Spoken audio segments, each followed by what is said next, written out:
প্রিয় দর্শক বন্ধুরা, এই মুহূর্তে প্রাথমিকের নিয়োগকে কেন্দ্র করে একেবারে বিগ ব্রেকিং আপডেট খবর উঠে আসছে। অবশ্যই সরাসরি এই ভিডিওর মধ্যে সবটাই দেখে নিন, তাই ভিডিওটিকে শেষ পর্যন্ত ওয়াচ করবেন এবং চ্যানেলটিকে যে সমস্ত বন্ধুরা এখনও পর্যন্ত সাবস্ক্রাইব করেননি সাবস্ক্রাইব করে নিয়ে সঙ্গে থাকবেন। বন্ধুরা, প্রাথমিকের নিয়োগের দাবিতে অত্যন্ত গুরুত্বপূর্ণ খবর আপডেট, এবং এমনিতেই আমরা দেখতে পাচ্ছি যে চাকরির দাবিতে রাস্তায় আন্দোলন করছেন চাকরি প্রার্থীরা।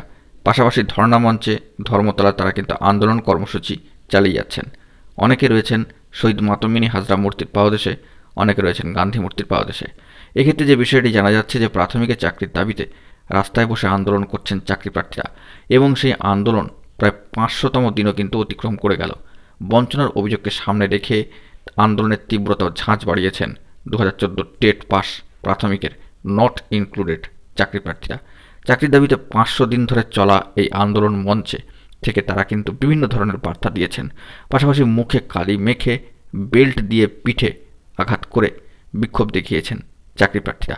2014 সালে প্রাথমিক টেটে পাশ করেছিলেন এই সমস্ত চাকরি প্রার্থীরা, এবং তাদের আন্দোলন ঘিরে উত্তপ্ত হয়েছে অনেকবার এই তিলোত্তমা অর্থাৎ মহানগরী। সল্টলেকের করুণাময়ীতে তাদের আন্দোলন কর্মসূচি পালিত হয়েছিল।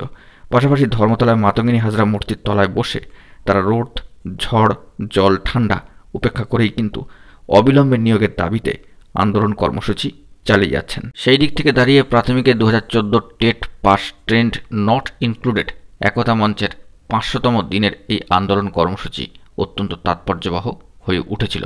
তারা মুখে কালি মেখে পিঠে বেল্ট দিয়ে চাবুকের মতো আঘাত করে নিজেদের অসহনীয় যন্ত্রণার কথা কিন্তু তুলে ধরেছিলেন। দেখা যাক বন্ধুরা, পরবর্তী ক্ষেত্রে এই বিষয়ে কী খবর আপডেট উঠে আসে। এক কথায় বলতে গেলে প্রাথমিকের নিয়োগকে কেন্দ্র করে একেবারে তোলপাড় অবস্থার কিন্তু সৃষ্টি হয়েছিল ওই দিন।